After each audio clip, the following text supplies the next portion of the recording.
ভয়াবহ দুর্ঘটনা কিছুক্ষণ আগেই ঘটল। ভয়াবহ দুর্ঘটনা, মৃত এক, আহত প্রচুর, চলছে উদ্ধার কাজ। তো এই ভয়াবহ দুর্ঘটনা কবে, কখন, কোথায়, কিভাবে ঘটেছে এবং এই দুর্ঘটনার জেরে এখনো পর্যন্ত কতজনের মৃত্যু হয়েছে, এছাড়াও কতজন আহত রয়েছে, বিস্তারিত জানিয়ে দেব ভিডিওতে, সঙ্গে থাকুন। কলকাতার নিউ টাউনের রাস্তায় আবারও মোটরবাইকে দুর্ঘটনায় মৃত্যু হলো চালকের।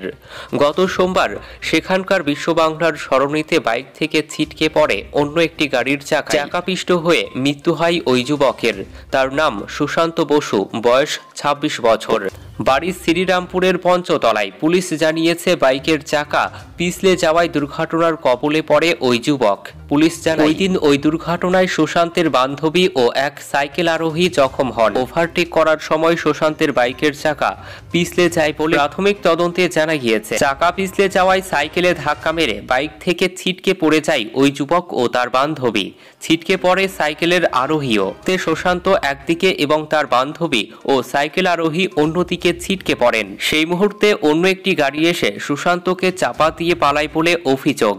তো এই ছিল এখনকার মতো খবর। ধন্যবাদ।